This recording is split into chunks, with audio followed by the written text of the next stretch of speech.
From Omaha, Nebraska to New York City. From planet Earth to extraterrestrial life in space.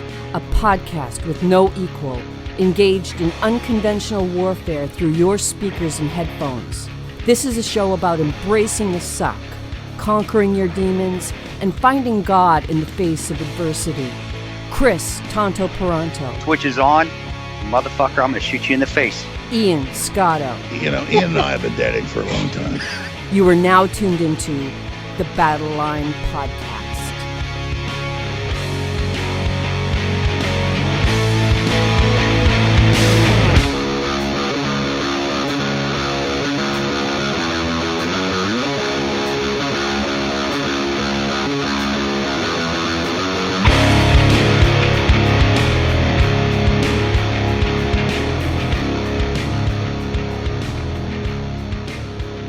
The Switch is on, Battleline podcast. Really excited to have Christopher Strom coming on this episode. Former Marine, retired NYPD sergeant for the intelligence division. He's got an amazing story to tell between all of that and living through 9/11. But yeah, we're recording this a week in advance. Hope everybody had a good Father's Day. And I was going to ask you how you celebrated your Father's Day. I got to spend time with my dad, of course. So I spent time with my family. My wife and my daughter washed my truck for me, which was awesome for Father's Day. That was a good Father's Day gift. Got some donuts and, went and had coffee. But, that's why I like living out in a rural area. I think the things we take for granted living in a city, like how close a Starbucks is or how close, a Target or something, you have to drive a little ways to get to these places, but you make it a trip. So it's even just, going to Starbucks from where we're at now, it's like 30 miles away. But it's like, hey, but you know what? When you live in the city, honestly, it takes that long anyway to get from one part of town to the other. So, but that's true too. It's nice. So it was nice to spend the day with the family and with my family, and I love it. Then me and my wife, what we like to do together, we went to the gym, and it's just like a good family day. We're hanging out and I said the things that we take for granted that when you live in a city that you can do every day that really doesn't mean anything because you do it all the time. It's just because, hey, let's go let's go to a coffee shop. Well, when you live in a rural area, it's like, man, we shouldn't take this for granted. This was a nice day just to go to a Starbucks where you got to drive as a family together and you enjoy that time together in the car and you look forward to it. You get it, you come home and it's like, hey, that was probably the most fun we've ever had going to get coffee in the morning as a family. And I remember doing that as a young kid, and I just forgot how nice it was because I've lived in Omaha or we lived in Tacoma when I was in the military. We always lived in a I wouldn't say metropolis like New York City, but we lived in a bigger place where all that stuff's really close by. Yeah, which brings us to, I think it sounds like you're allowed to talk about this now. You've moved to Kansas. You're officially in Kansas. Yeah, beautiful, man. It's where I ever wanted to be. It's funny. You go to the downtown here where we live in Kansas, and when you go to amusement parks, they have old Western town or the old Americana towns, and they set aside. You go see those things, or they're historic places that you stop to see. And I live in one. It's fun. I go down. Just walking downtown, and it's all the historic buildings. And I remember looking around just yesterday when we were downtown, going, man, I can't believe I live here. This is awesome. It's like, man, it's like I'm living in an old Americana town that you'd find it like Knott's Berry Farms, or you find it at a big amusement park that people pay to go hang out in. It's like, man, I live here. This is freaking incredible. And the old fort is still here and they've kept it up. And no, I love it, man. And it's a time in my life where this is where I want to be. Where, I was younger, I wouldn't. I was like, man, there's nothing to do here. I don't want.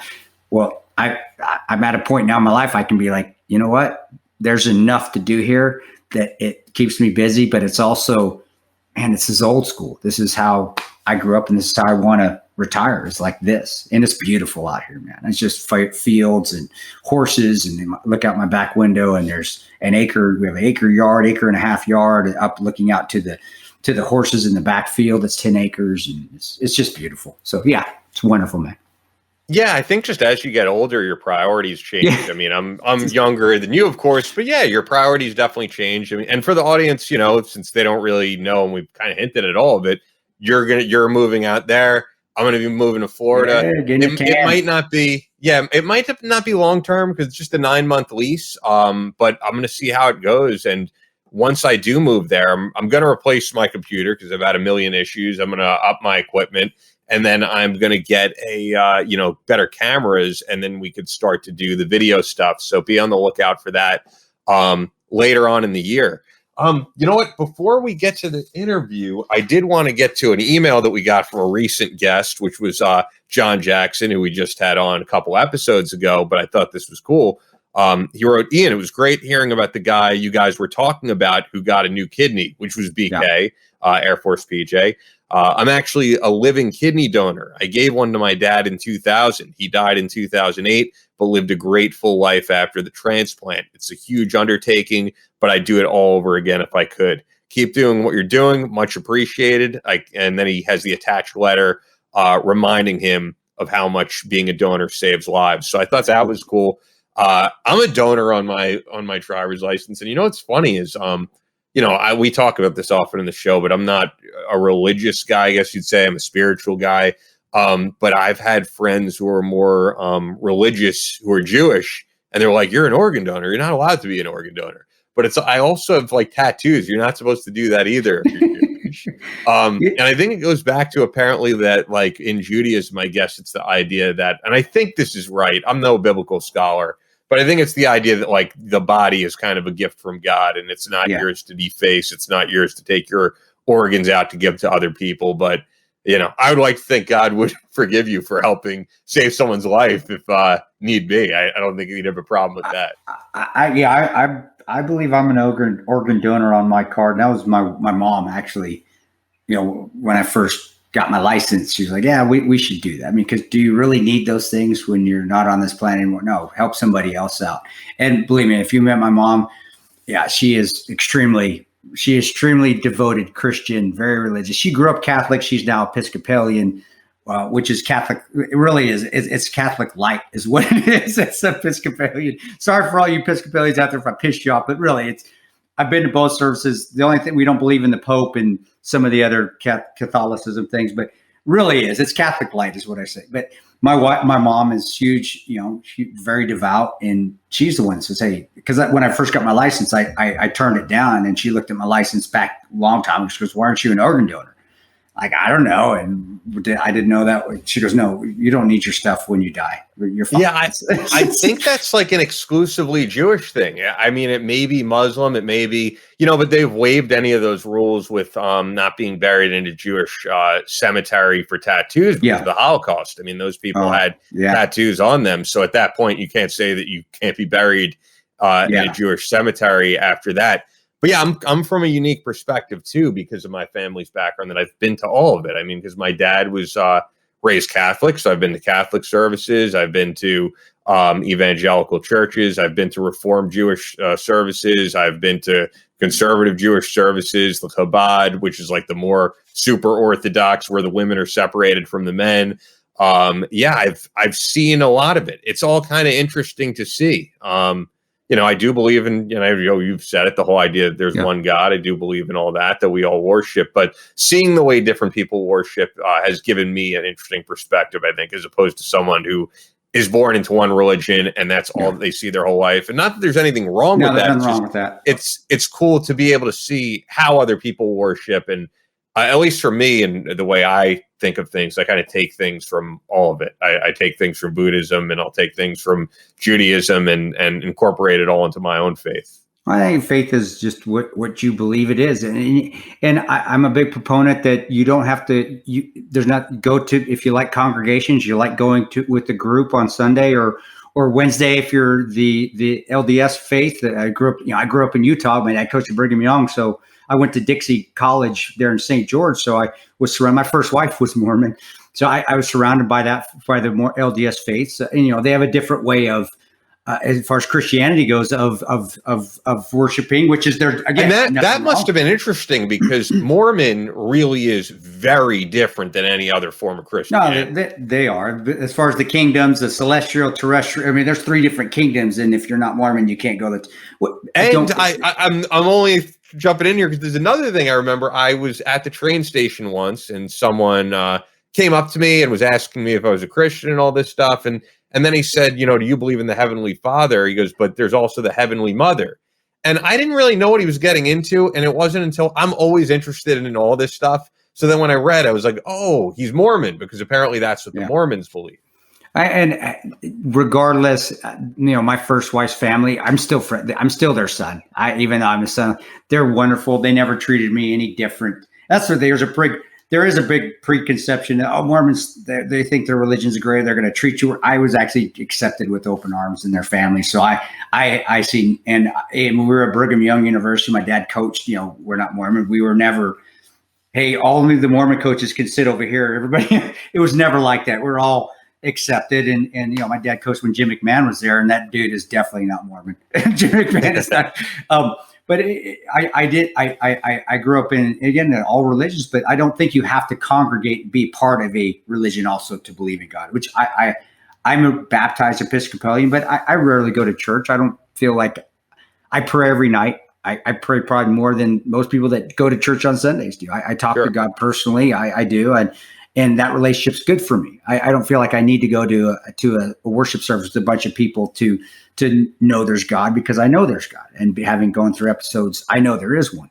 But again, I'm not going to say, that congregation's terrible. No, if that's what you need and that's what you want to feel like you're with God or you're understanding God, or then do it. I think it's whatever anybody feels like they need to do to feel God or to get in a relationship with God. That's what you do. And like Truth, even our guest Truth Seeker has a different way of how he worships God, but he still does. And again, as long as you do in your own way and you figure that out for yourself, then you're good as far as my book is concerned. And I honestly believe that. And I honestly believe that even if you don't worship God or you're not Christian, Christianity, we should never condemn others. Good Christians don't condemn others for not being Christians. It's not our duty. We are not that high up that we are allowed to judge or we should be judging anybody. But I will tell people, you should believe in something. There is something bigger out there than just this. And whether it's Christianity or whether it's Buddhism or whether it's Islam or whatever it is, there still is some, or whether it's, you believe in the tree gods. That's fine. It's almost hard to believe that there's not something bigger, I think if you question all this stuff around us and the creation of the earth and all that, I mean, how is there not something bigger out there? I don't know. That's how you do it, though. I questioned growing up when bad things happen, or I did, but that's how you learn. You question, and then you learn, and you talk to somebody, and then you question, and then you see something happening that's, you may deem it's a miracle, or you feel like, okay, no, there really is something good out here. Or you see something bad, like, well, if there's bad, there's got to be the opposite of bad out here. There's got to be good. And you just learn as you grow up. And that's why you make your own conception. You conceptualize your own way to worship and have faith in whatever you want to have faith in. For sure. I mean, you see it all the time. That's why there's people who grow up, I think, in ultra religious households, and then some point later on in life they go the other way. Then there's people who grew up completely void of any religion, and they grew up to be very strict Christians sometimes. I mean, I do think life experience plays into all of that. We definitely want to get to Christopher Strom. So before we do, there are some great people that keep us going and keep us doing what we do. Bubs Naturals, of course, you've heard us talk about. Bubs Naturals is a completely collagen protein with just one ingredient, and that's grass-fed cowhide. And the thing about getting protein in your diet, it's hard to really get the proper amount of protein in your diet, but by just eating food, if you're someone who does MyFitnessPal like I do, and if you're an athlete, they recommend you do somewhere between like 0.8 grams to 1 gram per your body weight in pounds. So say if you're like 175 pounds, you want to be eating close to 175 grams in protein, which is hard to do without supplementation. And that's actually why I take Bubs. I do MyFitnessPal, and at the end of the day, I'm able to see, okay, I got enough protein in my system. And it's also good for your joints and many other things. So check out Bubs Naturals, check out their MCT oil powder. And the great thing about Bubs as well is that money for all purchases goes towards the Glenn Doherty Memorial Foundation. So it's more than just great products. There's a great mission attached to those products. Yeah, tremendous. And repping Bubs and giving back to the GDMF is, I mean, that should be enough. Really, if you want to try the product, just to give it a try. But once you get on it, guys, you're not going to get off it. It's the best protein, in my opinion. And this is I suffer from inflammatory bowel disease, from ulcerative colitis. So it's hard to take any protein. This is the best protein by far, just not for somebody that is ails with IBD, but just any protein out there, because of the natural, how natural is the taste, and especially even the no taste. And then even when you get in the gummies with the vinegar, the apple cider vinegar gummies. But I have seen, and it takes time, but I have seen a definite, I mean, even when I'm looking at my picture here in our interview, I can see that it is helping with getting myself back to that very strong and shape person that I was, that I'd lost before, 3-4 years ago, and getting that back. But the energy levels and my joints, oh my gosh, I said I can run again. I can run every day again, and my joints aren't screaming and in pain. So there is some benefits. I can feel it, and it's repairing joints in my body. But again, it's taking time, but yeah, take time to take it, but do it. Try it, get on it, guys, and you will see a positive difference, just not even in your body, but in your outlook on life, because of the changes you're seeing in your body and your energy levels and so forth. Yep, so, absolutely. So go to bubsnaturals.com, use the promo code Battleline, and you're going to get 20% off. Once again, it's bubsnaturals.com, promo code Battleline. And they have so many great products now. I mean, not just the protein, the MCT oil powder, the Fountain of Youth formula, and the apple cider vinegar gummies. Go there now, guys, bubsnaturals.com. It's on the shelves at a lot of places, like Vitamin Shop by Me is now carrying them. So you can get it pretty much anywhere, but because we're tight with them, you're going to get a discount through us. So when you go to their website and use the promo code Battleline, you're going to get an awesome discount, and you're helping out the Glenn Doherty Memorial Foundation, as always. And every show is sponsored by our great friends at Fort Scott Munitions. Fort Scott is a manufacturer of multi-federal patented solid copper and brass CNC spun ammunition that's designed to tumble upon impact in soft tissue, leaving devastating wound channels for faster bleed out and quicker incapacitation.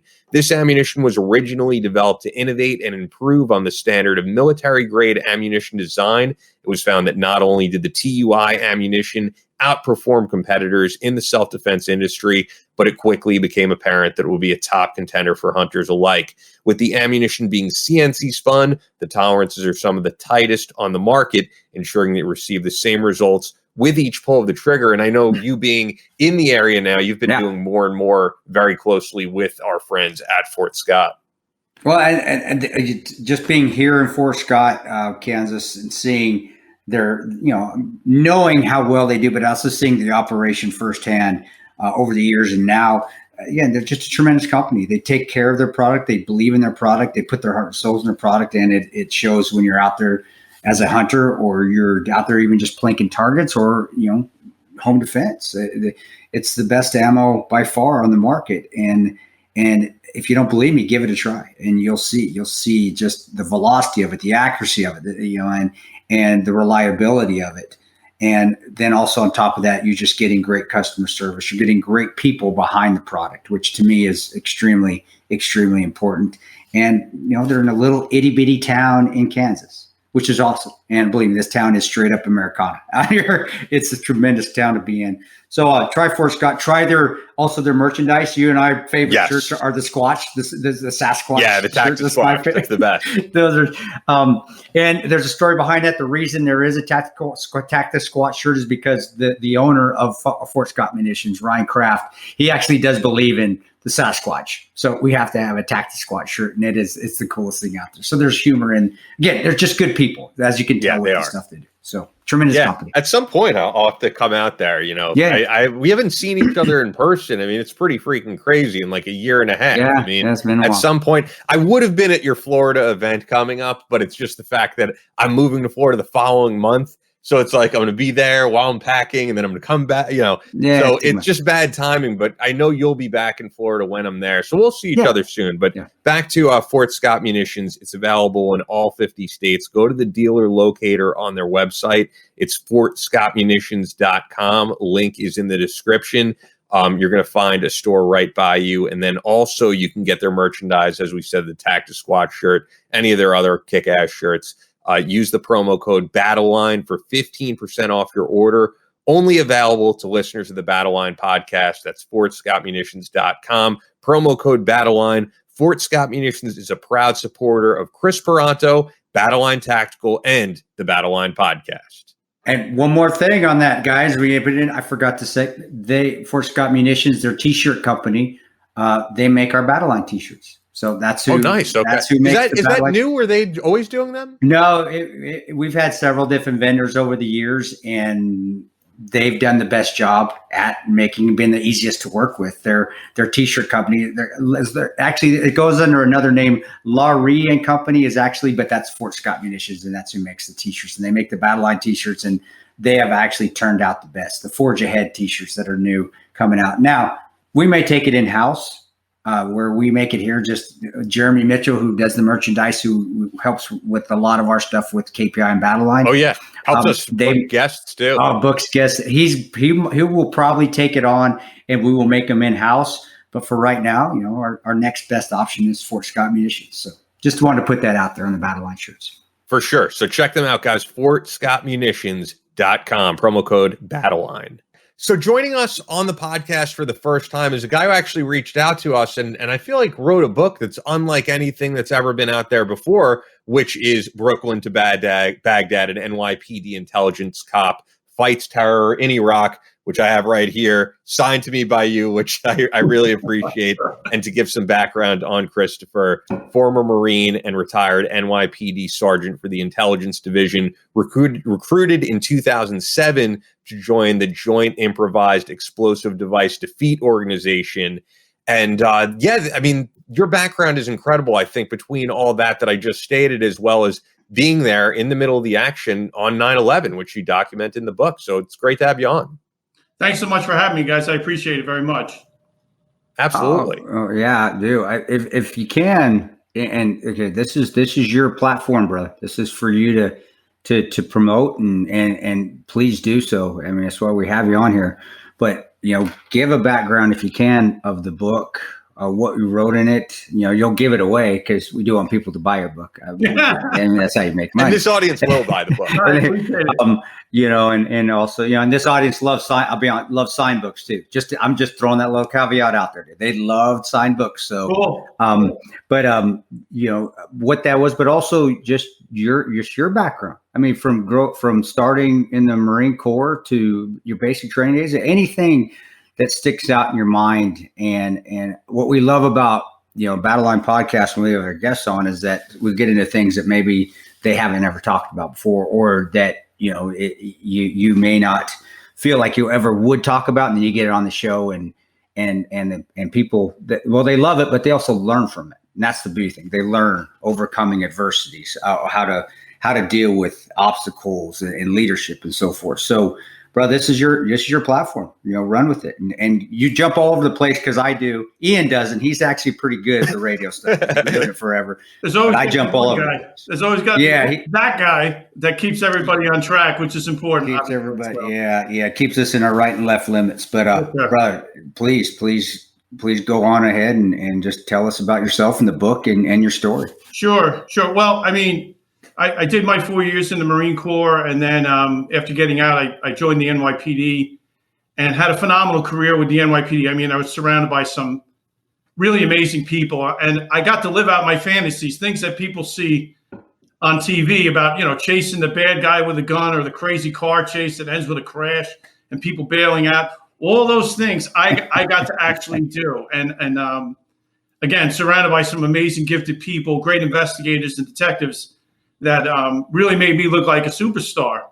And after doing that, well, let me back up just a moment. 9/11 had happened, and I was a street guy already for like 9 years. And they were looking for people to go into the intelligence division. And, I was working with some really great people, as I say, and I was like, I got steady days off. I'm making a lot of overtime. I'm working with people that, there's a serious trust issue that has to be formed, a bond personally with these people. And I didn't want to let it go. And long story short, my son had gotten very sick. And as a result of that, I was home 8 weeks, courtesy of the NYPD while he was rehabbing. He was only 3 months old at the time. And the captain that had gotten me off, when it came time to take this vacancy in the intelligence division, he asked me, and obviously I couldn't say no to him because he was the same person that facilitated me being home with my son. And it turned out to be the best decision I almost didn't make because I really didn't want to go. And had he not asked me, I probably wasn't going to go. It's really a direct result of mutual respect for one another and things like that. And then I get in there and I'm like, gee, I'm a street guy. What am I going to do here in the intelligence division? And now, the whole police department in terms of the intelligence division, as far as it relates to me, had shifted from criminal to counterterrorism. And I didn't really know anything about counterterrorism. I didn't know anything about the Patriot Act. I only knew what I was reading. And I knew that I was pretty pissed off, like most New Yorkers, about what had happened with the Trade Center and things like that. So again, I get in there and there's a learning curve, but I'm surrounded by some really great people that, quite honestly, I'm supposed to be supervising them and they're supposed to be learning from me, but it was quite the opposite. I was learning from them. And we ended up really, taking it to them and we got involved in some great investigations. There was some conflict with the JTTF, which, people hear about the JTTF and they think, oh, that's, here they come to save the day. But really, quite honestly, there's a lot of friction and there's a lot of animosity with some of the federal law enforcement partners. And I worked directly with them and under them. So as an example, a counterterrorism investigation would come in. And it could be something very simple. Some lady who's 80 years old, living in an apartment, notices the comings and goings of people at odd hours. The license plates are all from New Jersey. She's in New York. And, and by the way. New Jersey. Is yeah. New Jersey thing? It's in New Jersey. Yeah, exactly. and oh, by the way, they happen to be of Middle Eastern or Arab descent, so again, sure, it's citizen generated. So we have an obligation as the police department. We don't pick and choose investigations. And quite honestly, the intelligence division in New York City is bar none the most sophisticated and best human intelligence collection service in the world, period. And I'll have that argument with anybody that wants to have it because I know what goes on there on a daily basis. I know for a fact.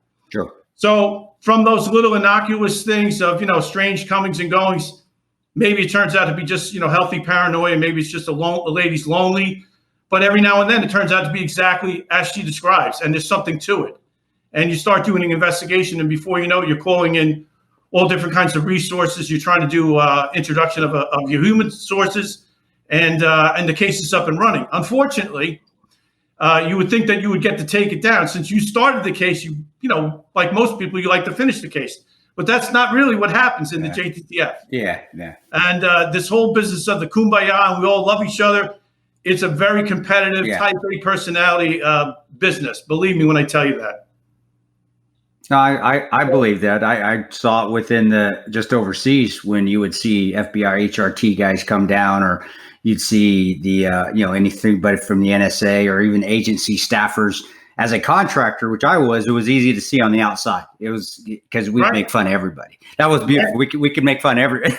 y'all are shit. We're gonna make fun of you because we're caught. And it'd be on the outside looking in. But you're all right. We would see it as contractors being the redheaded stepchildren on the outside, where a group would do all the work, but then FBI or somebody from DOJ, from the feds, would come in and do the actual cool guy stuff to make it look good. And you do. You do. It's an alpha. And alpha, I hate saying that because alpha male is the contradiction in terms, in my opinion. I think a lot of people in the alpha male world are very insecure, which is why this happens. Instead of saying, hey, we're a team, let's all split this up. It's no, we're and it's the head shit. And it doesn't, it's not always with the guys. I don't always see it all the time with the guys that are actually on the ground, except maybe for using the excuse, well, I'm just a guy on the ground. I don't make those decisions. But I did see it up at the top levels. And it's to put the feather in the cap, and it's to hey, look what we're doing. Well, did you do all the work? well, we don't want to talk about that. We just want to see what the end state was and look what we accomplished. And I have buddies from the NYPD. Don Kelly was a tremendous one with the NYPD that came to be contractors with us, and they would always tell us the same thing. They'd say, "Hey, man, yeah, we're doing a ton of," and this was in 03, 04 in Baghdad, right? Where they would quit.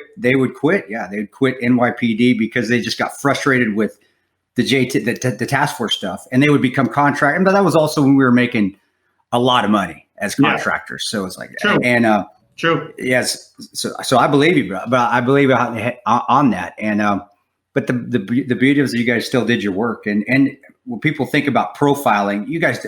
I hate when politicians and the groups. Oh, you're a profile. No, you weren't. You're following your leads, and then 90 times out of 10. The leads were correct, and you did what you needed to do. So tremendous job, and I'm glad you talked about that. And again, keep going into that, and maybe some instances that you had, if you can get specific, and we'll beep out names if we need to. You just tell us. Well, the cool thing about the book is there's a few names in the book, and I saw like how you said that if the name is in italics, I believe you were like, this is a fictional name. A pseudo. So some of them are, you got permission in the book, and some of them were fictional. Oh, yeah. Well, listen, first of all, I didn't know anything about the literary realm in terms of getting a book published. And it took me 10 years. And, I had a plan and God had a plan, but I guess God's plan won out in the end because his plan took 10 years. If I had my way, it would have been done in a year or two. But having said that, you get involved with lawyers and editors and they're like, you can't say that shit. I'm like, what do you mean I can't say that shit? That's exactly what happened there. And they're like, yeah, but it's a little bit touchy. It's a little bit sensitive. And, I had a top secret security clearance at the time. And, again, in the book, if you read it, it's very generic. There's nothing being revealed in there that would cause any issues with that. But it's a question of saying, this guy was a real son of a bitch. And he really, and he really hurt the team, and he hurt the effectiveness of the team. And it's like, yeah, you really can't say that. That's not a good thing to do. You know what I mean? Because we have liability issues and we have slander issues and lawyers, and look at how lawyers are. They get involved in everything, and it slows everything. Like the JAG, unfortunately, they overanalyze and do risk assessment and threat assessment, and it's just like, can we just get on with the mission? I don't really. You're giving me a headache. Okay. I know what I need to do. Just do it. And by the time they allowed you to do it, the time had gone. The best time to do the hit. Oh yeah. Or it's just like fishing, and you're seeing all the fish in the pond, but you have to get the clearance to go to this pond to fish because it's not owned by you. But by the time you did it, the fish have left that spot and they've gone somewhere else. And absolutely. But I saw that a lot. Again, as a contractor, it was fun being on the outside looking in because really. We had no responsibility. It just was do whatever we needed to do. Right. No oversight. But watching that from afar, we saw that a lot. And we saw the DOD getting in fights with DOJ. And then the agency would get in fights with DOD. And then we saw, wait, there's New York police officers. What the hell? They're coming in. And then, it's a local. Now they're getting fights with the feds. And it's amazing, though, that I'll be honest, as an outsider look, it's amazing things got done. And things still got done very well. Absolutely. But it's still amazing. Like, how did all this get done with all this bureaucratic? And then the politicians would get involved, and that would just turn it all to shit. But it's just amazing how things got done, but it did. And the New York Police Department at that time, from what I'm familiar with, I don't know now because I've been out for a while. But the 03s, 04s, 05s was doing a tremendous, like I said, doing a tremendous intel human collection job. Right. And I think the agency should come and train with you guys, to be honest with you. We have an expression, the bad guy's not in the computer, which is code for the NYPD. You got to do a door knock, and you got to actually talk. I know this sounds like a novel idea to some, but not to you folks. You got to talk to a real human being, and not over a telephone, in person. Get out there and talk to somebody. You know what I mean? And I don't want to get on the bandwagon of just bashing people, but I will say that the NYPD, and I obviously I'm biased because I'm from that group of people, but I know as a section leader in the intelligence division running the counterterrorism leads desk, I'm responsible in answering to people who have questions, serious questions, and if you do that, I'll get back to you. They just fire you, they just replace you. Yeah. So just to give you some context, again, not to blow my own horn, but there's 5,000 sergeants in the NYPD. I know that's hard to imagine because most of the police departments don't even have that many people, let alone sergeants. Only 4 people did my job. 4, counting me. So I'd like to think it was because I was competent, because it clearly wasn't for my good looks. I mean, I wish I could say. Are you kidding? I got a face for radio. It's good. You got face for. It's funny because Chris said earlier in the interview, he was like, Ian is the one who keeps things together. So I want to actually get back to Chris's question because before we lose the moment of that. Because the book does have some great stories, and the way that the book is written, as you kind of said, even though you have 2 co-authors, I could very much tell it's your voice. And people are going to read a ton of different stories in here. But I guess to give a preview, as Chris said, I think people would love to hear, 1 or 2 of those stories from what happened on the ground in New York City. What sticks out? And just like me, when people ask me on hey, what does stick out? Maybe something else will come in mind that wasn't even the book, and you can write for round 2. But definitely, the listeners would love to hear at least something that just really resonates in your head. And it doesn't always have to be killing and jumping over. It can be just something touching where I then one touch of mine was where I met an Afghani kid. And I'm not going to get into it because this is your interview, not mine. But something just where the listeners can really feel what was going on and what was going on through your head. And I'd love to hear it too. I just to get it out there and have our listeners relate to that time frame as well in 2003, 04, 05, and 2001, of course, and 9/11. Right. Well, I mean, in terms of 9/11, I was working in, and it's in the book, so I don't know if this is kind of a new story, but I had gone to work and I had changed my tour because my daughter's birthday was that day. She turned 4 on 9/11. On 9/11. Oh wow. Yeah, and and listen, I could go on and on about my kids like every other father, especially their daughters. It's easy to do, and she's bouncing around and like, hey, we're going to come home. When I come home, I had changed my tour because I was working in narcotics. And I said, we'll have cake, grandma and grandpa will come over and things like that. And I go into work, and one of my detectives who was with me at the time, we said, let's go get breakfast. And because I did narcotics enforcement, I really was like my own boss. And everything is pretty much self-initiated. It's not like you get a report and says there's drug sales here and they need you to respond to it. It's more or less a planning type of thing, operation stings, buys, things like that. Sure. So I didn't even have a team that could field that day. And I went and got breakfast, and I turned my radio down. And the next thing you know, I'm coming out on Atlantic Avenue, heading westbound. And for people who aren't familiar with Brooklyn, New York, Atlantic Avenue dead ends at the East River.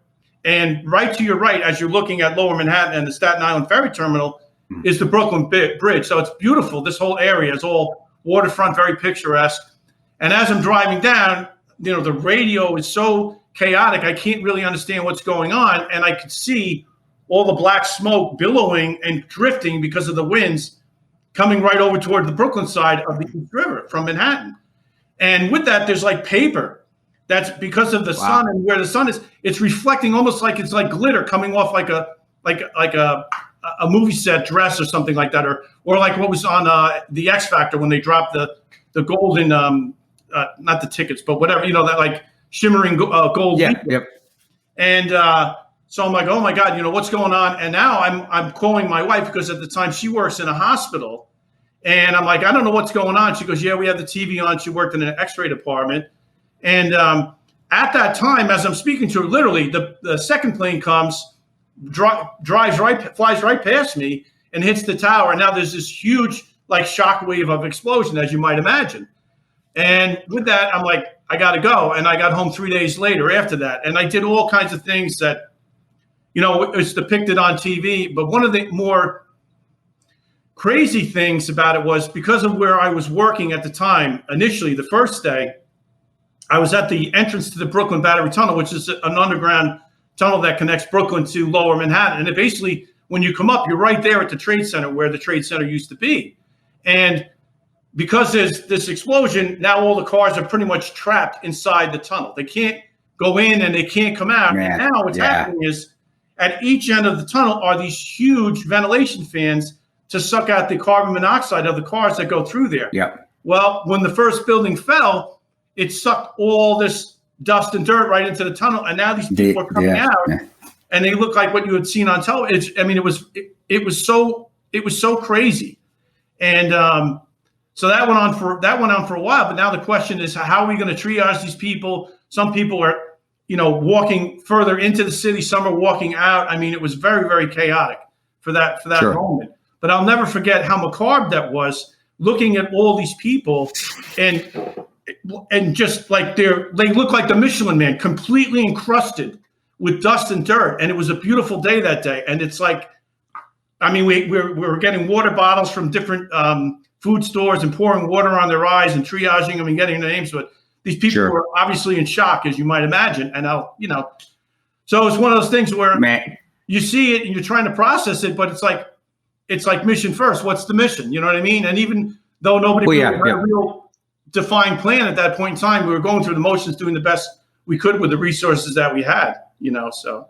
And that's how you, and that's a good point. That's how you keep your head about you is you just, it's not robotic. And I think people it's a misconception that you go into a robot mode. It's not. You just, what's my job? And by focusing on your job, then you're able to stay out of the panic mode. You're able to keep your adrenaline down. You're able to maintain your composure, even though you're like that duck in water, that old analogy where, if you could see my stomach inside me, it's going crazy. But all right, what's my job? What do I need to do? And you focus on your job, and you've been trained. Again, you always fall back on your highest level of training. I tell people that all the time. You will not reach a level up here if you're always training down here. But obviously, and again, probably in those old days, I want to hear some of your horror stories at how the academies were when you're going through. Oh, actually, I want to talk about that. But that's why I was. Hey, sometimes hazing is okay. Sometimes being pushed by your instructors to the point of throwing your guts out is okay.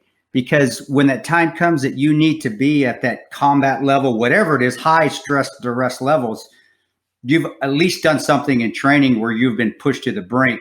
And either you quit or you didn't. If you didn't quit, well, you're going to overcome and you're going to be able to do what you did. Obviously, just like you said, I just went into work mode. But that's what it is. You just go into work mode. But speaking of that, I know it's not in the book, but I do. I want to get your feelings on how academies are nowadays and compared to when you went through. And hey, the Army guys were the same way. Every guy that's went through before me, it was tougher when he went through. It is, but that's the truth. Right. But it is the guy. I mean, we give each other shit, but that's the truth. I'd like to, if you have, because I always dig those stories back in the old days. And you're not, I know you're only 35, but back in the old days, of when you went through the academy and even the Corps, and maybe comparing the two, because we have listeners, kids that are thinking one or the other. And I always say, hey, maybe you want to do both and see which one you like to. But I'd like to hear, if you have any a good story from your NYPD academy days and your thoughts of how the academies are today. And then if you want to throw a Marine Corps story in there, you go ahead. But please, I'd like to know. I've been itching to ask you that since we're going to have you on the show. Well, I went into the academy in 1987. So, there was a lot of, I wouldn't call it direct hazing, but the use of colorful language and, the stressing of people out and formation and a lot of yelling and screaming. I know we're joking about it. It's not like that anymore today. I can promise you, because, for example, they had a 5-foot high wall, which most people can look over the wall. I mean, every now and then you find someone that can't, but 5 foot is pretty low. And believe it or not, we had people in the academy that couldn't get over that wall, guys and girls. Okay. Wow. And part of the final PFT or physical fitness test was over the wall. And I'm looking at this and I'm like, you could almost like just jump over the wall, like, handspring over the wall.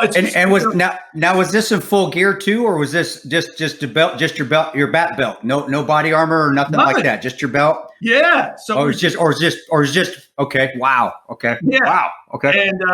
And then, one of the other things that was interesting was, running. So I had already done 4 years in the Marine Corps. So you know how to run. Even to this day, like running, I love running. I'm at the gym 4 or 5 days a week with my son.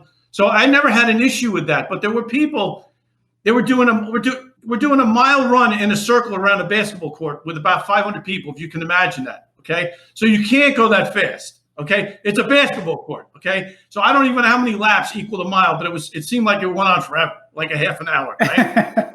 And we're having people drop out of the run. Now the pace is it's got to be less than 10 minutes a mile. I mean, more than 10 minutes a mile, because like I said, because of the vast amount of people and all this, and you're having people drop out of the run, and you're like, well, I kind of look at it like you don't have any business being a police officer, because I think you're going to have to run every now and then after some 14-year-old kid. I'm guessing. I don't know, And, but, throwing up and, they're out in the middle. And, supposedly at the time when I had gone through, if you dropped, I think, don't quote me on this, I believe it was 3 times if you did a self-excusal from some kind of physical activity, they finally said, hey, we got to let you go. So you could have got all hundreds academically on and really been an A student in terms of that. But if you couldn't pass the physical, they would actually disqualify you. Now it's like, I take a stress day. You don't feel like competing today. You don't feel like doing some push-ups. You can't yell at anybody. Somebody stole your Cheerios. I mean, whatever. You know what I mean? And that's what it's like now. And it's really, listen, you got cops standing on the street corner, talking on their cell phone. They have no situational awareness. They're like knee deep in their social media in uniform. Okay. Yeah. Going back to when I was a cop, first of all, we didn't have cell phones till later on. Before I retired, certainly we had cell phones and stuff like that. But as a sergeant or as a cop, and the sergeant came around and caught me on patrol on the foot post doing that, he would have my ass. It would be like that. You're getting they call it a rip. So you'd be getting in trouble. You get an official complaint, probably go in your folder for an evaluation. If you posted for another position, you weren't going to get it. And today it's like, well, we don't want to yell at people. It's a more kinder, gentler, NYPD, everybody has to, have their own time and space and things like that. So it's a little bit different. Well, Chris, do you remember that viral story from a few years ago? Because I have friends in the NYPD, like my friend Ricky Poe, who I'd love to get on here, who's a former Army guy. And these guys are very fit. They take the job very seriously. Or my friend Armando. And, I know various guys in the NYPD who go to my gym and stuff, and they all laughed at this. I mean, that viral story from a few years ago of that guy who was trying to sue the NYPD, or was trying to sue the city, I think, for saying that the job made him obese. Do you remember that? I don't remember. You know what it is? I don't remember that specific story, but one, I'm not surprised. I'm going to pull it up. I got to find it. And two, it's like a race to the bottom in terms of, the hurt feelings clause. How can I be offended and be a victim and at the same time sue and make some money? You know what I mean? I pulled it up. This is from 2018. I'm looking at the New York Post here. Sure. My job as an NYPD officer made me obese. A morbidly obese city cop got a hefty pension when he retired on disability at age 43, but he's still hungry for more dough. So he's suing the NYPD, claiming the job left him corpulent. And he writes, he was quoted, "The job is like a tyrant," said ex-NYPD officer Jose Vega, who is 5'10" and tips the scales at 360 pounds. Oh. I went from 250 to 395 pounds in 1 year. I guarantee you, as small as you are, you eat more than me, he told the Post reporter Tuesday. It goes on, but my friends who were in the NYPD were just, embarrassed by this. They were like, I feel it's part of my job to make time to go to the gym, to go to the range, to do all the stuff that makes a good cop. Yeah. Your opinion on, I know you have a good opinion. And it's probably shared the same as me and Ian. Ian and myself, let me do proper grammar here. Ian and myself, but you can't tell guys to go work out either, though, because now you're infringing on their fundamental right to do what they want. So what's the solution if you're not willing to be a self-improvement, self-starter, but you can't tell as a sergeant, hey, dude, you're getting fat. You need to go to the gym, because then you'll get sued for that. What do you do at that point? And what did you find yourself having to do, or could you do anything at all? Or you just either had guys that were able to self-improve and took care of themselves? And guys is a gender-neutral term on Battleline podcast. Just right, sure. Yeah. Guys is all right. We're not trying to offend. New York, if you say guys, that's synonymous. But yeah, I remember Ian talking about that story, and now having you on. I mean, obviously, I kind of already have your opinion on it, but you get into it anyway. But what do you do And what can a police department do to ensure that their people are staying fit to the fight, battle ready is what we call it in the Army, are your combat readiness. Granted, I don't want you getting into combat, but it's a readiness that you need to have if stuff happens. Physical fitness is a huge part of that, of being ready to get in the fight or to help people like you did on 9/11. Being in shape helps you maintain that stress levels. It does. There's a correspondence to it. So, I'd like to get your opinion on it. Well, first and foremost, there's really little you can do. I mean, you can reflect it in their evaluation as a sergeant or a lieutenant. You could say, hey, Officer Chris or Officer Ian, maintains a high level of physical fitness. It should be reflected upon his character, and he's in good keeping with the high standards of the NYPD. Conversely, you could write the same thing about somebody in a negative way. And, but in terms of trying to motivate people to work out or stay fit, there's 35,000 cops in New York City. That's not happening. But keep in mind, every precinct, or probably almost every precinct, has a gym on premises. Yeah. So there's really not an excuse that you couldn't go down there on your lunch break or whatever and get somewhat of a workout. I mean, obviously, an hour is between getting changed into your clothes and changed back into your uniform. Sure. That takes time too, but certainly 35, 40 minutes worth of that could be involved in physical exercise. And a lot of guys do. I don't want to paint the picture that, there's such a high percentage of people that are out of shape, but the ones that are hide behind the fact that they know this line of demarcation is, you can't make me. You can't make me change. And if I'm going to be a lazy person that just checks the box and shows up every day at 8 and leaves at 5:30, there's really, really little you can do other than, like I said, about the evaluation. However, now, if the person keep going. If the person wanted to get into a detail, let's say, for example, like anti-crime or narcotics or the intelligence division, there's no way that person's getting in if that's reflected in his evaluation. So the motivation for somebody to do better or better themselves, or stay physically fit, or stay engaged and situationally aware, go to trainings that become available if you can go to them, that works to their benefit. So, they kind of reap what they sow. So again, if that's just the way they want to be for 20 years or 25 years or whatever the case is, it's totally up to them. But again, I would say 90% of the guys are motivated, excited, come to work, good people, want to do the best job that they can. Like soldiers, like people in the military, like you're going to have those people. You can't change them, whether it's upbringing or bad examples or broken homes or whatever it could be. But like, that wasn't the guys. And the benefit for me was, when I picked my team, I picked the good guy. I picked the guy that's willing to learn,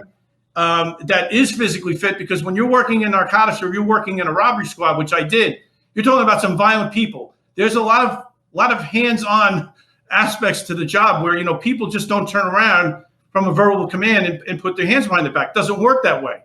So there is the foot chase. There is the violent struggle. There is the fear factor of the person. Is he armed? Is he going to shoot you? Are you going to have to shoot them? There's a lot of different things that are involved, and it's all happening in microseconds. It's happening very, very quick in real time. You don't really think, as you say, you train for the worst scenario and you prepare yourself mentally so that in the event that you have to do that, you're able to take, pro-police action. I wanted to follow up with I just wanted to follow up with something else that was related to that. And I agree with you. I mean, I do think, and I speak to them, being here in New York, most officers do take the job very seriously. In terms of something, though, that's related to the fitness stuff, but is a little different, it's just being real here. There have been a number of bad shoots by the NYPD over the years. There's been a few in recent years. And I was wondering, from your perspective, because I've heard other people's opinions on this, but, you'd be the guy to ask, do you think that that's a result of not having enough range time, not being trained on firearms enough? I mean, why does that happen? Or is it just, that these get reported on and they don't happen often? I'd like to hear your perspective. Well, I'm just going to say that with 35,000 people, if you take a percentage, let's say there's 100 shootings a year in the NYPD, and I don't know what the numbers are. I'm just using that as a number. Sure. What is that in terms of percentage of people, contacts, on and on and on? Good shootings. Let's say out of the 100, 90 were completely justified. The guy had a weapon. He displayed a weapon or threatened the use of a weapon, whatever it was, or it was a third-party protection situation where the use of deadly physical force was authorized because the harm that could be committed against a third innocent person justified the use of it. So now you're left with 10. You're left with 10 questionable shootings. So clearly, I would agree with you. Probably some of it has to do with training. Some of it has to do with accidental discharge. In other words, somebody had their finger on the trigger, they got spooked, and they pulled the trigger accidentally. So now you have an accidental discharge with an injury. So there's a whole different facet. The training, it's good that it's interesting that you brought up the training, because I just want to give you an example, because this, I think your audience will appreciate, and I know Chris is going to appreciate this. Imagine, if you will, 35,000 cops every year go to the range once, mandatory, once to qualify. Okay, I think it's 50 rounds, and once at the 5-yard line, the 10-yard line, the 15-yard line, and the 40-yard line, whatever it is, it's something to that effect, and you need a passing score of 80 or better to pass. So when I first came on the job, they had revolvers. I know that sounds crazy, because 90% of the police departments in the country already had semi-automatics. But the NYPD said, no, you could do just fine with a 6-shot revolver, okay, which has a trigger pull of about 12 and a half pounds. 12 pounds. It's heavy. It's heavy. Yeah, I think. And the gun is heavy. Yeah. And the recoil is more. It's more like a hammer hitting you in the web of your hand, as opposed to a semi-automatic, where a little bit of the energy is absorbed in the slide. It's not as severe.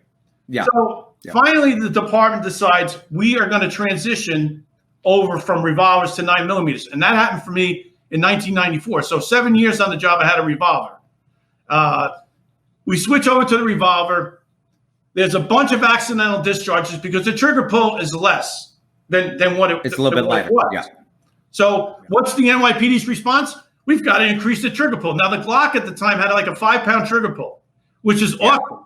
If you're comfortable shooting and you practice and everything like that, and it doesn't accidentally discharge it. No gun accidentally discharges. It only discharges if you pull the trigger. Period. Dropping it on the ground. It's always negligent. Always negligent. There's no accidental discharge. Your finger, it's always negligent. There's something you did wrong to make that gun go off. Yeah. Exactly. So now they have the Glock. They start having these accidental discharges. So the solution is we're going to increase the trigger pull. So they went from 5.5 pounds to, I think, almost 10 pounds. And then finally, a third time, they went up back to 12.5 pounds, similar to the trigger pull of the revolver. I'm not making this up. I promise you, I'm not making any up. On a Glock. Oh, on a Glock. Lord. Wow.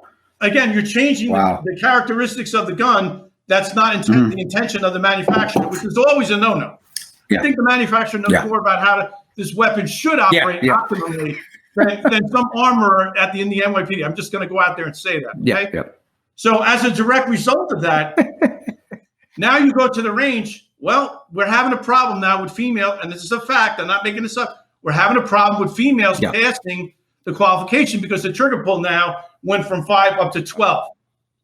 And there were articles about that, so you're not making it up. People were writing about that back in. I remember reading some of that stuff. Yeah. So now it goes from, if you shot a 95 or better, you could wear like a breast bar that said, "I'm a pistol expert. Look at me." To like, so they kind of went to the military way where you got expert. Oh wow. We're just going to do pass fail now. There's going to be no you passed, and the person standing to your left and right, they passed too, and nobody knows the score. There's no more scorekeeping. It's just a P or an F in your folder.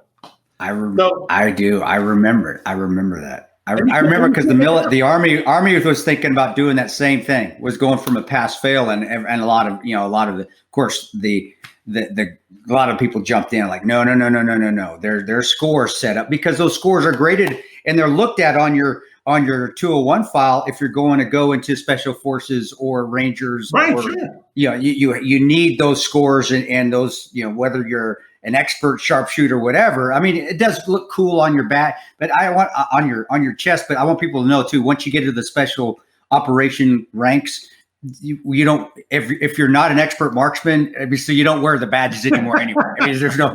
But it made sense, and I remember that story and that was the new NYPD said just pass fail. Like no horse shit. No, this people needs to be judged, and also to see as a sergeant.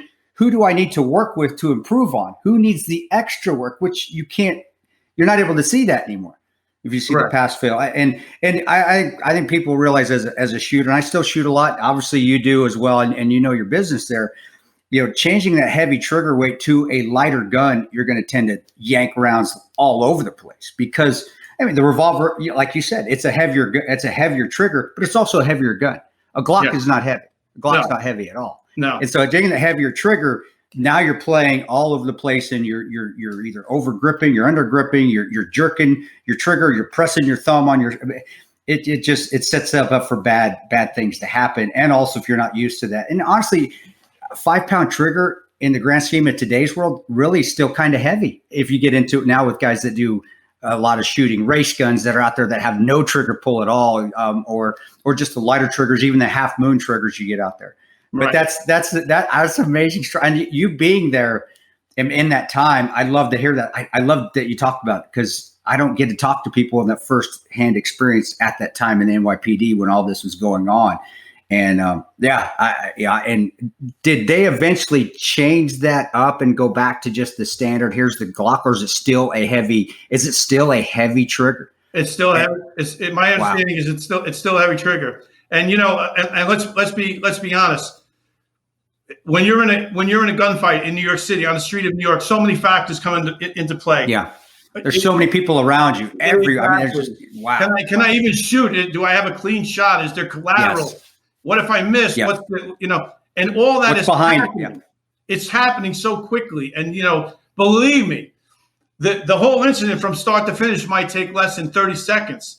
The after effect and the review and the ass pain that you're going to have to go through is at minimum 6 months before they're going to say, okay, Chris's shooting was fine, restore him back to full duty, things like that. And how do I know? Because I had a shooting, so I know what I'm talking about. Sure. So everybody there is an expert except you.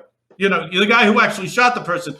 All the other people sitting on the shooting review panel who have never even been in plainclothes operations doing enforcement, they're the experts about what you should have done and how you should have responded to that particular situation. And it's like, okay, and yes, you're right. I don't know anything. I'm sorry. It's probably even getting worse now too, because the more the intellectuals, the smart kids, I used to call them the smart kids after Good Will Hunting came out. It's always the smart kids that know everything out there that have never been in, but have studied it and have no. It's like you may have studied it, but until you get out there and actually find out what takes place in a real world setting or actually have gone through an incident, you won't know. I don't care how much studying you've been through. But that's still amazing. And how much money they spent in putting in the new triggers when they just could have sent them to a couple extra classes. They probably would have been a lot less money than just, they think, well, we're saving money by not paying for extra training. You just spent, if not even $1 million, at least close to dropping new triggers into those Glocks. Oh yeah, that's and those things cost money, and the armor. It's not like they were free. Like here's the 12-pound trigger. Here, give it to you just drop it in there, and no, you have to take apart the gun. You have to put it in.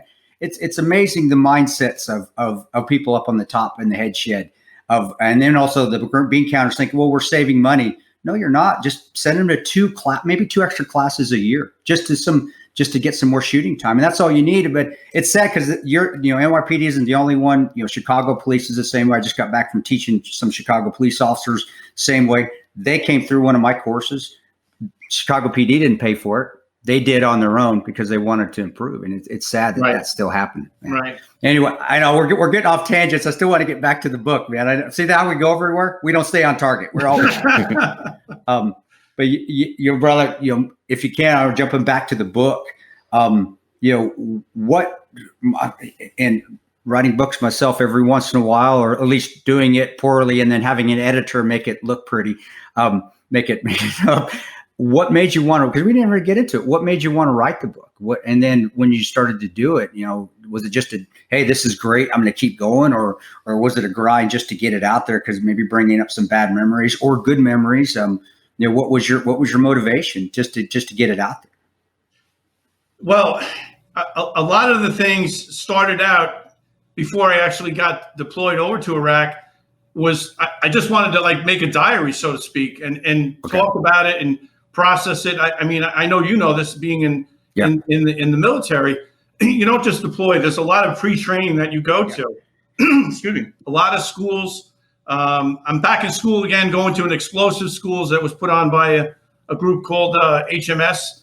And, and I'm having to take tests again and learn about bombs being cell phone activated, pressure plates, and infrared and all these things. And I'm like, okay. And but so I said, all right, I'm just going to document that. And actually, one of the guys that was he wasn't the program manager, but he was one of the assistant program managers, suggested, you know what, maybe because of this project and I'm jumping around, the project started. That's fine. No, that's fine. That's fine. Keep going. Jumping around. Okay. You fit right in, brother. Keep going around. You're good. The project started out, I was just going to go over to Iraq as a law enforcement advisor. I was just going to go over there and look at things from a criminal perspective and see if I could help the commander or the battalion people, kind of figure out how to best approach this problem.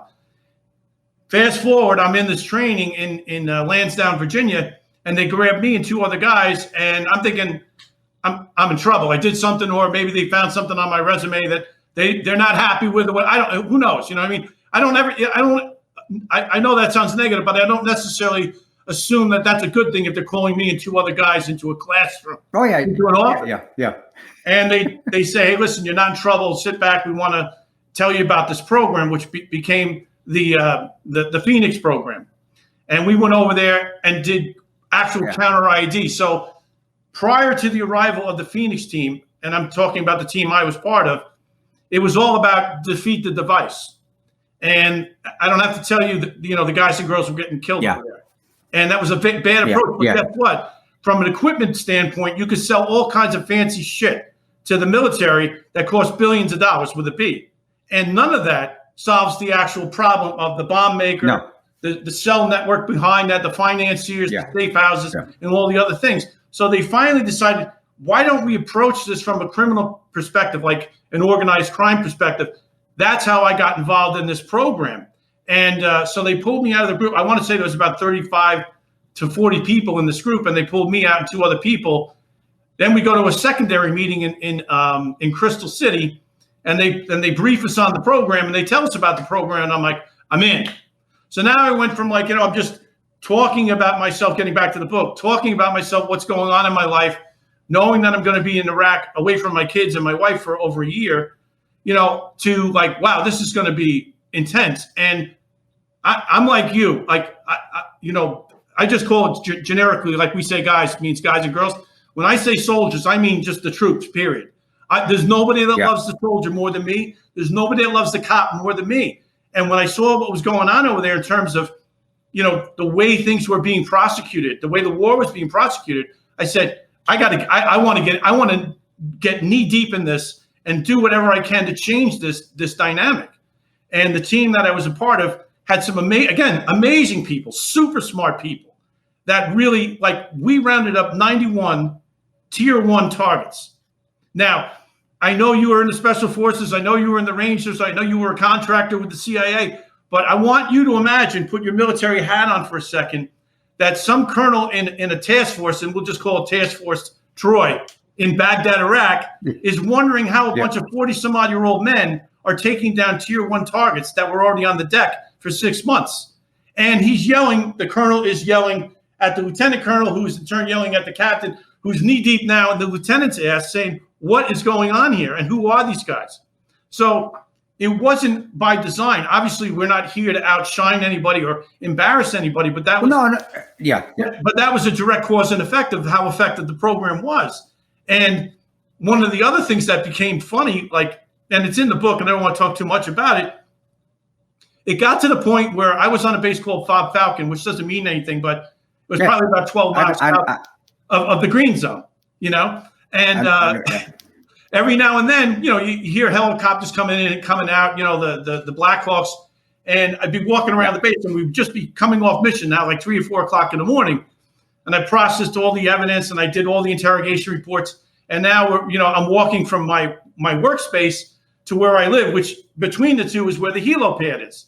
And all these guys are all decked out in Gucci gear from SF, and they're like, hey, can you tell me where the detention facility is? And why do they want to know? Because they're coming to pick up the guy I just scooped up off the battlefield. So it's and this wasn't like a one-off type of thing. This was happening with a great degree of frequency. And why it is, or what? Yeah, why it happened and how it happened. I mean, again, not by design, but that was a reality of what was going on the ground. Well, that's if that was anything, and it should show, and it's still our leaders still don't learn that sometimes less oversight is okay. Letting people run and do what they need to do, and not having them go through a chain. Because again, I go back to the pond adage with the fish. Just like that kernel. Well, why are we not being able to get the same results? Well, because they have to go through 8 different people before they can even go do the op. By that time, they're gone. And I remember. I remember because I was working. Blackwater was just started at the time there in Iraq. I remember you guys. I remember Falcon. I remember you guys. And I do remember actually sometimes we were able to because we didn't have any oversight at that time either. As contractors, it was great. It was the Wild West at having oversight, but having some overwatch where you guys, hey, we're going here. And you guys knew that we could get to you without having to go through a clearance if we needed to. And that's when we started to have people all over this country. And I saw you guys working. I mean, I experienced that you guys were working and doing a great job. And it was to me, it was like, what are NYPD guys doing here? Then I started talking to Don Kelly, who had since jumped from PD over to the contract run. He started to let me know what was happening. And yeah, you guys were doing a tremendous job. And it went down to, we would laugh, all those Army guys or military guys laugh like, well, they're doing a good job because they don't have some 03 that's got to ask an 04 to go ask an 05 to get the clearance to go from an 06 or 07 to just to go do an op that's 10 minutes down the road. And it was, tremendous. I'll give you another example as it relates to what I'm talking about. You know, like in the NYPD, like, you know, there's, when you do a search warrants, it's very planned out. It's very methodical. I mean, I don't want you to think that we were out there cowboying up because we had to answer to a lot of people, and we had to deliver a 9-line in the operation and the plan. Yep. So when we went out, we did direct support for an actual conventional Army unit at battalion level. And one of the units we supported was this unit called 122 TST, which was run by a guy named Sergeant Dave Peluso, who was phenomenal. But that trust and that bond didn't develop, you know, instantaneously. But after a while, it got to the point where they would not go out and action a target without us. So because of this trust, this level of trust, and their ability to remain flexible, I've gone to as many as 4 different targets in one night, which is unheard of in the military. I mean, the big, and you know this, Chris, because you've lived and done this. The first hurdle you have to get over is, can we get off the base? Can we actually option this target? Yeah. The second hurdle is, can we get positive ID once we actually find the guy, if it's the guy at all that we're looking for in the targeting package, which could be 2 pages or it could be 3 inches thick. It just depends on how long they're looking at this demon. So if I could satisfy the ground assault commander that this is in fact the guy, we have positive ID, and oh, by the way, he's willing to tell us because he's really not a bad person. He loves the Americans. I'll tell you where my friend is. I would tell Dave this. He would tell the lieutenant, who was very idealistic and a great guy, Lieutenant Supon, and we would flex to another target. And this went on. And like I said, I've gone to as many as 4 different targets in one night. That was the most I've ever done, because by then the sun is coming back up and you're just completely wiped out physically from all different elements, mentally, physically. You just can't function anymore, not optimally anyway. Yeah. But as a direct result of that, coming back to the base, you know, these guys who thought they were just going to be doing basic combat patrols and route clearance and things like that, they are now, as you could imagine, Chris, the superstars of the base, because they are like the cop that goes out and makes this big gun collar and there's a foot chase and all kinds of madness, and they're coming back like a peacock because they got this guy from the deck of cards. And then it happened many times. And I tell you what, being at the time when this was going on was 48 years old. When you get to see that in their eyes and that level of enthusiasm and commitment, it's amazing. Like the way it made me feel, and I know I'm just speaking for myself now, but the team was this way too. It's a very gratifying and satisfying feeling to know that they are in the fight, that they feel like they're making a difference for their brothers and sisters. And it's a very, very unique experience that very few people get to experience. And I was very lucky to get to experience that with these guys. You're at an age too, bro. Not at an old age. 40's not old. That's not old, but at that time, and that I honestly think that young guys like myself, because at that time I would have been. What would I have been at that time? How long ago was that? 2008. What are we? 2008. I'd have been in my I would have been in my 30s. There were times just looking up at a gentleman in my 40s that when I was in my 40s, I had the younger guys looking up to me and watching their motivation levels, but also you just figuring out, okay, motivation is one thing. Now I just got to go do my work, and hopefully that motivates the younger guys. I saw that transition, and having like yourselves, I swear, I bet we've even ran across each other without even knowing it. I swear, because I remember the Phoenix program too. I remember you said it like, holy shit, I haven't heard that word in a long time. Wow. But that was when I was, relatively, I started going to Baghdad in 03, 04, but even going on and coming back, just watching the older guys and just get the job done. It made me, okay, let's just get the job done. All right, maybe this bravado, a pomp and circumstance, I don't need it anymore. As I'm getting older, let's just go out there and knock it out of the park. And you guys did amazing. My thing is when you came back after you got done, and again, get in the book a little bit. We don't want to give everybody the whole book away, but I discussed it. How was that when you came back? Because I leaving for a year and getting back and reacclimating with your family is no joke. It's especially the first time you do it.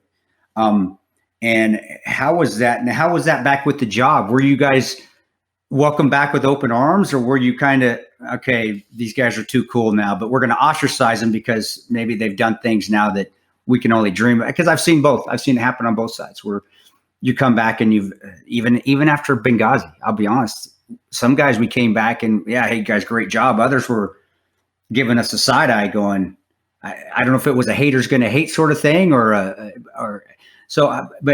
I think that's important too, because they'll think the battle ends there and stays in Iraq. And especially when you have a family, it doesn't. It comes home and it's always there. What was your mindset? And then how is that, today? How have you still maintained it? Because you're writing the book. I'm sure it brought back a lot of memories. How have you maintained the family life as well? You tell you work out with your son still. So obviously you have a good relationship with your son. I think that's important to get into and talk about. Well, I'm blessed. I got a great wife and I have a great home life. I have great kids. My daughter's out of school and she's getting involved in a master's degree program. My son's got one more year of college. So I'm a little bit older than most people in the family way. You're 30. You're not 35. I swear you don't look like you're 35. Thank you. God bless you. But when I first came back home, of course, you think you're fine. I thought I was fine. And because my primary job over there was an interrogator, that's a skill set that like it's perishable. So you got to it's almost like playing a sport. You got to keep doing it if you want to maintain some level of fitness with it and effectiveness. And I came home and my wife said, "Why are you looking at me like that?" Like when I would ask her a question. And of course, I'm not aware that I'm doing it, but I was doing it. And the same thing with my kids. And she said, "You're scaring the kids. Will you cut the crap?" She's yelling at me. My wife's from New York too. So I don't mean to be laughing, but I just am remembering a lot of things. That's it, because it is comical, but it's not. But it is. But I'll keep going. I'll keep going. This is great. So fast forward. I'm in the movie theater and I'm with my son, and we go see all the James Bond movies, all the action shoot 'em up movies, and the movie The Green Zone had come out with Matt Damon. Okay. Right. Yeah. So I'm sitting in the movie theater watching it, and there's a scene where Matt Damon is in the green zone in full kit, walking by the pool, and some guy's chasing some girl in a bikini, and he's got a drink in his hand, and blah, blah, blah. And he meets up with the CIA guy, and I can't remember the guy's name because he's in almost all his movies. He's a very prolific actor, but he plays the CIA station chief, and Matt Damon is the idealistic warrant officer, and he's telling him about dry holes and intelligence is bad. So he walks into his office and he goes here and he throws him a duffel bag with $1 million in it. And I remember I said to my son, I go, "That's exactly what the fuck is going on over there. They're fucking throwing money at this fucking problem. They're never going to solve this fucking problem." Did you did that in the movie theater? So get people in the back saying, "Shut up, man. Just sit down." And I was like, holy shit. Like I'm in the movie theater. I had no idea. That's how visceral I was, so aggravated and so frustrated by that scene because I was in it. Yeah. And I'm looking at these because you know what I'm talking about. I mean, yeah. Oh, we talked about it on the show before. I think in a recent episode we got into this. I might miss happy hour on Thursday at 5:00 if I have a late meeting. Like, are you kidding me? There's people out there getting killed, blown up with a roadside bomb. You're worried about happy hour, but the mindset of, like we were saying, the academic, these people that are just sitting there complaining about, I'm separated from my wife. Meanwhile, they're 3 deep with different women that aren't their wife. It's God, But when I saw that scene, I just like, oh my gosh! And then my son looked at me, and I guess he was probably about 10 at the time when that happened. I was like, and thankfully, the movie theater, we went and saw a matinee, and there wasn't really that many people in there. It was probably about 35 people. But I'm sure they all did this. Someone looked over his shoulder. Like, who's this nutbag sitting? But you're right.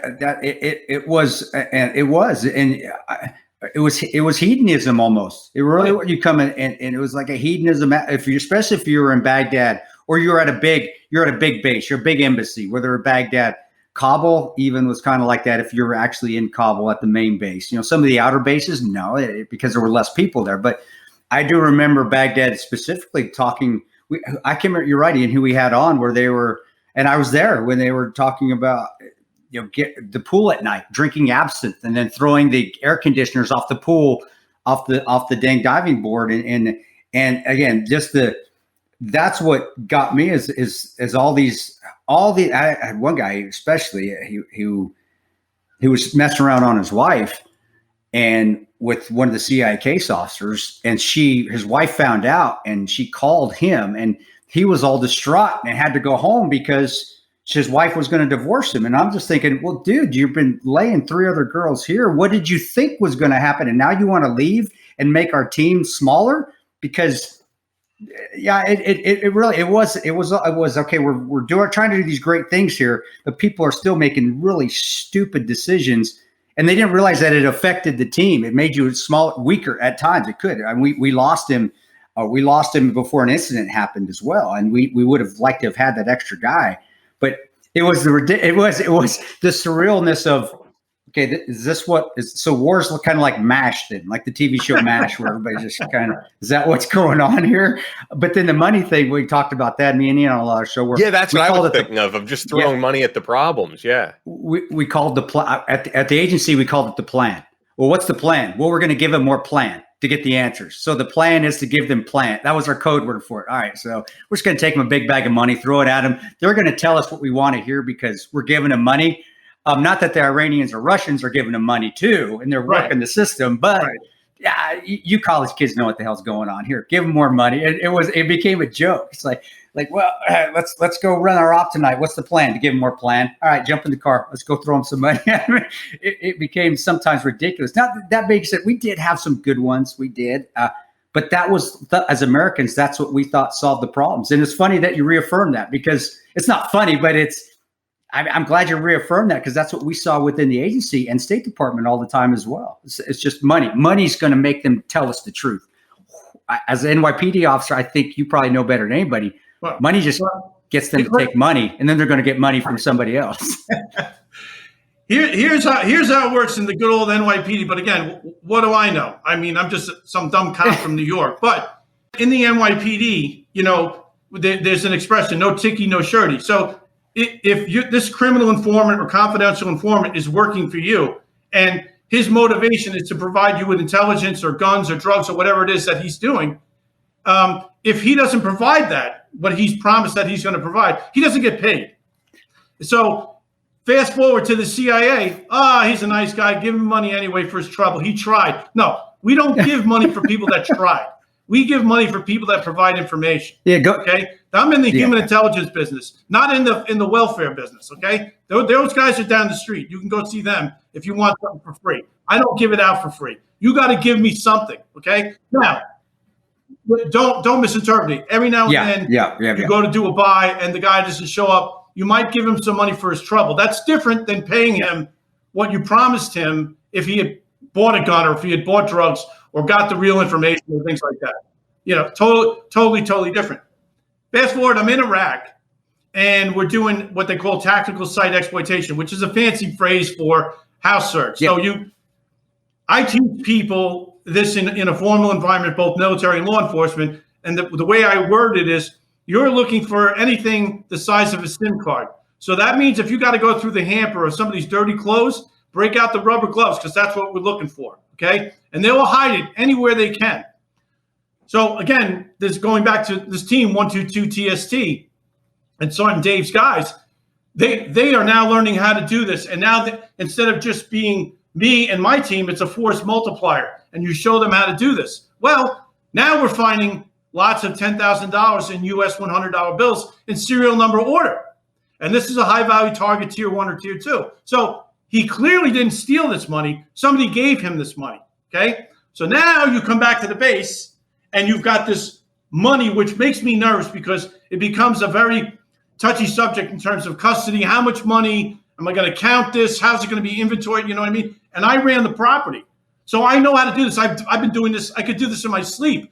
But we're dealing with a big army now, and there's no mechanism to kind of deposit this money in a safe deposit box and let somebody else be responsible for it. You understand what I'm saying? So I'm writing up the report, and I'm doing it based on the interrogation from this person, what he's telling me. Again, I write what this person tells me. I don't write what I think he wanted to tell me. I write exactly what he told me. And then I could do an in-sum at the bottom and say, the guy was forthcoming, he was deflecting, or whatever it was his demeanor was, which is far and apart from what he actually told me.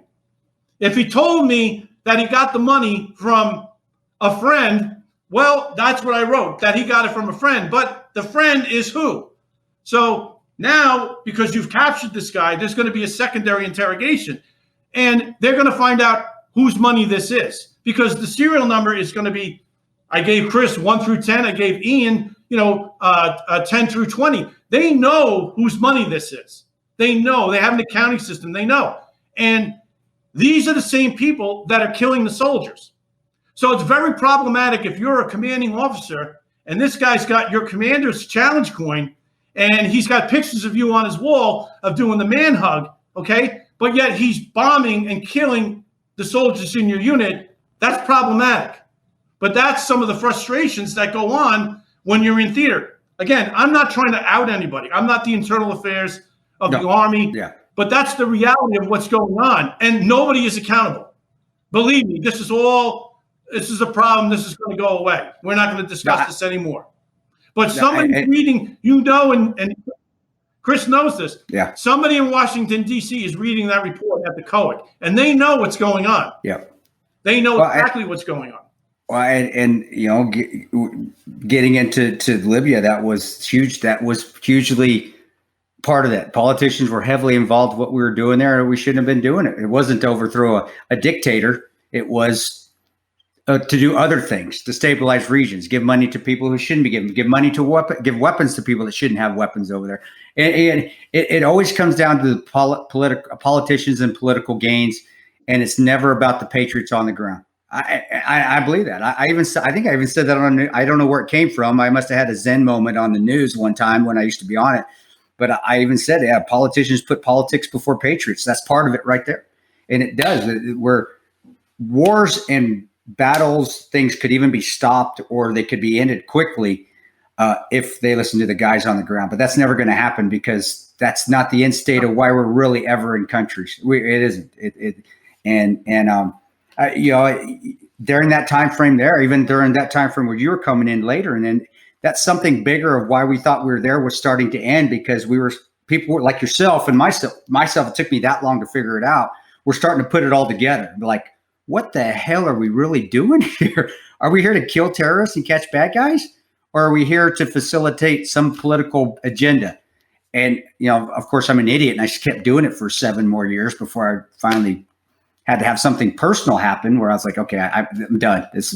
But it's amazing because you're spot on, brother. You're spot on. You're not outing anybody. Politicians, they can be damn them. If that's what they're doing, to hell with them. And I've said it publicly and I've said it to a lot of their faces. You guys can eat shit. I don't care what you think, but because you're right, that's the God honest truth. But we all go over there thinking it's our patriotic duty, and we are doing it for good measure. That's what we want to do. We're there to protect our country. But it turns into, not by us, but by the ones above us. It does. It turns into, or it always was. We just figure it out later that this is for agendas. It has nothing to do with the patriotism or protecting this nation. It's agendas and what can we do. I mean, shit. In Libya, there's a picture of Hillary Clinton in the English speaking school there that never opened, with her putting her arm around a couple local Libyans and who knows what the hell they were really into at the time. And that was right before the attack happened. So, yeah, bro, I agree with you, man. We're not going to end on a downer. I think I'm smiling because I'm like, God, you fucking nailed it right on the head, bro. Yeah, no, this has been a great interview, and there's actually one other question I have personally. I don't know if Chris has anything else before we wrap up, but I mean, you get into this in the book a little bit, but I think you would be the person people would want to hear this from. After 9/11, I think it's been speculated a lot that the NYPD has probably taken down countless terror attacks that the public will never know about. I mean, can you confirm that that's true as someone who's been on the ground? I will tell you this. I said it early on when we first started this interview. I'll argue with anybody about the human intelligence collection capabilities of the NYPD. So just as an example, for your audience, and maybe Chris knows, or maybe you know this, and I don't know, but there is an NYPD detective and sergeant in every major city around the world. I don't care if it's in the Middle East, if it's in Israel, if it's in Singapore, if it's in Spain, if it's in France, UK, Britain, Ireland. There is an NYPD sergeant and a detective, and sometimes two of both, working with the host nation's intelligence division of their respective law enforcement intelligence agency. And the reason for that is because 9/11 is a really direct byproduct of the first World Trade Center bombing in '93. Okay, and the people that were mining the store that had all this information and intelligence didn't share it with the local host people of the NYPD. Hence, we got punched in the face twice. So now we don't want to get punched in the face anymore. We get our intelligence from around the world in real time. So getting back to your question, have there been thwarted cases because of the NYPD's capabilities and their counterterrorism strategies? 100%. 100%. The ones that you see on the news, 9 times out of 10, it's some kind of FBI sting operation where they basically introduce a fake bomb and get this guy to chat it up saying, I was going to blow up X building or whatever like that. The real work that is unseen, where they do actual case takedowns like Zazi or the World Trade Center, the Times Square bombing, those are all very close to the type of investigations. And those people aren't sitting around waiting to get the information. They have human sources that they are working every day. And these people get paid every day. So for an example, notionally, my budget was $50,000 a quarter to get information from people. And again, going back to what I said, no ticky, no shirty. I don't get information. You're not getting paid. Okay. So I would blow through the $50,000 before the end of the second month. That's how much information is going. Now I'm just in what they call the leads desk. So I'm at the very front end of this investigation. Once this investigation has legs and takes off, then it goes to a different unit. And I'm not going to get too down in the weeds with some of these other units and specialty units within the NYPD because you would fall out of your chair if I told you what they really do. Okay. Those people take the case and run with it. And then eventually, depending on how long it goes on and how quick and how many other people they want to round up that are part of this network, it could go on for 6 months to a year and even longer. So, and I know this to be fact. And I'm not just pulling this out of my hat to tell you this. I'm just telling you as a fact. It's true. Well, and that, brother, we knew that. I knew that back in that day. We always knew there was, and I think you guys even had an office down in the embassy from the ambassador's details office. And yeah, it's when I learned about NYPD and what they were doing with the anti-terrorism stuff. And there was always a guy down range. Like I said, I swore we probably crossed paths each other, not even knowing it in the building. But it's amazing because, and that was always the word is that you guys were doing great things back when I was primarily in Iraq and not in the other countries. And I just didn't work and pass NYPD guys too much when I was in Afghanistan or Yemen or Libya, but mainly it was Iraq. my last thing is and I know how good you guys do. I know because of your undercover work, which definitely helped in the human side of it. Have you ever, or is the agency or NSA, do they send people to you to do any cross training? And if not, what's your reason? I mean, you tell me. I kind of have an idea why, but I would like your opinion on that as well. Well, I've done extensive training. I spent 5 years over in the Middle East, and I'm not going to get involved with the client Sure. in terms of training what we call HSO or human source operations, which would also include interview and interrogation. So I love it because to me, it's like I get to be a cop, but without actually going out on patrol, so to speak. But I love being the energy. I love the energy of the cops, the intelligence officers, and it keeps me sharp. And I mean, other than my family, it probably gives me more satisfaction than anything that I do in life. But to answer your question more directly, I've not been approached by anybody. I guess it's because I'm not as good as them. They're probably way, way better than me at doing this. And they couldn't possibly learn anything from a cop from New York about how to do this. Certainly not somebody of my caliber. There's not patriotism, patronizing of facial expressions or anything going on right now when he's saying. But I completely agree with you. It is. It's an arrogance thing. It's like, hey, if you're really that confident in yourself, then you should be able to take training from anybody, and you should seek that out. Always seek to get better. And to me, who could teach you better how to interview people than people that have been interviewing bad guys? Doesn't have to be terrorists, just interviewing criminals and back for years. I agree. I agree. And and again, I just want to bring this up. I learned from some of the best people that not only they write books about, but they make movies about. In fact, a very close friend of mine, this fellow by the name of Tommy Dades, his book is called Friends of the Family. It's going to be made into a series with Terrence Winters. And it's, in terms of Italian organized crime and how to interview and interrogate people, I learned from the best. So again, to your point, I agree with you 100%. More training equals better policing, better intelligence gathering, different techniques. We can all learn something. Shooting is the same way. Yeah. And let me tell you something. Shooting is a perishable skill set. You know as well as I do. If you haven't shot in 6 months, you go out to the range and say, and you're like, there's got to be something wrong with the gun. It can't be me. Who messed with my gun? Who messed with my sights on my gun? Nobody's messed. Nobody's messed with your sights, you idiot. Interview and interrogation is exactly like that. There's like a rhythm. And moreover, it depends on the department. I like having a partner. I like having a second person in the room with me, either taking notes or, doing nonverbal cues for me to say, hey, you missed something or whatever like that. But that relationship doesn't happen overnight either. Yeah. So, whereas you're a great shooter, I'm just separating the two. Great interrogation interviewer, great shooter, okay? Now you have a second person with you doing the shooting instruction. If this guy is stealing your thunder and talking out of school about something that you fundamentally disagree with, same thing happens in the interrogation room where the guy blurts out a question. You're like, hey, bro, I was going to ask him that. I have a plan in my brain, but I just didn't want to ask it at that particular moment. Thank you for doing that, Captain Obvious.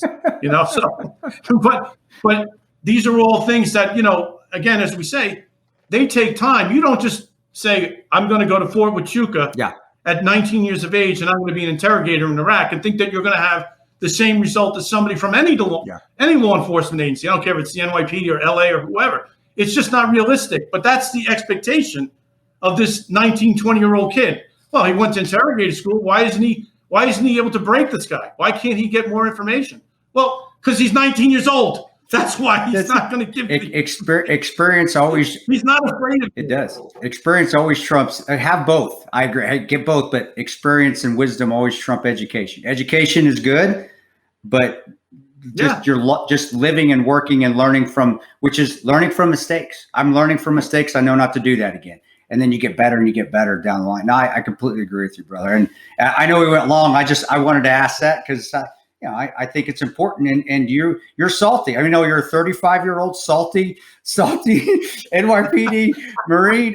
But wisdom to me is the most important asset you can have in any line of work, combat related, intel related, terrorist related, criminal, wisdom and experience. And I guess I'm just looking for that verification again to our listeners out there, so they just continue, especially young guys out there, keep learning and keep making mistakes and learning from those mistakes. And eventually you'll be 35 as well, and you'll be okay. You're gonna have to be a little bit older now. I'm kidding, but and then eventually, yeah, you're gonna have your skill set down. But it takes time, and just be patient. It takes time. I'm still learning everything this day.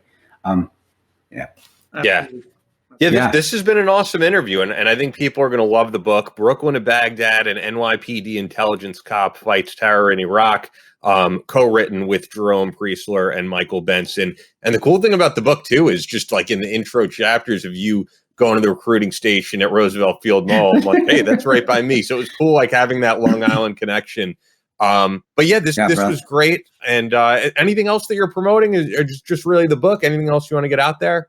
This whole COVID thing put a damper on the speaking. I was, all lined up to get out there, and as you guys know, everything's been virtual and Zoom and things like that. So, if anyone is in your audience is interested in having me talk at a corporate event or law enforcement and military, I happily oblige them. They can find me on LinkedIn. They can find me through Facebook or Instagram or whatever it is, either my name, Christopher Strom, or Brooklyn to Baghdad. I'm always interested and happy to get on a plane, especially now after a year of sitting around watching my kids, and watch the grass grow. I'm anxious to get back out and get in front of a real audience, so to speak. Oh, yeah, did finally. And if anybody, brother, if anybody reaches out to me, I'll make sure to pass your information on to them.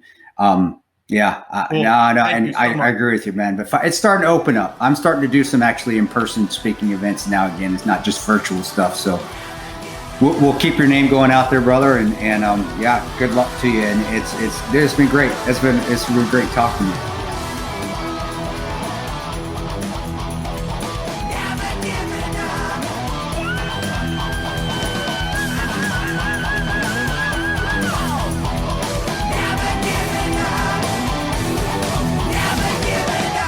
That's all for this episode of the Battleline podcast, but we'll be back on Monday with more American Straight Talk. Until then, be sure to follow us on Instagram at Battleline Podcast and on Twitter at Battleline Pod. To sign up for future Battleline tactical courses, go to www.christantoperanto.net. Believe in yourself, face all challenges head on, and as always, never quit.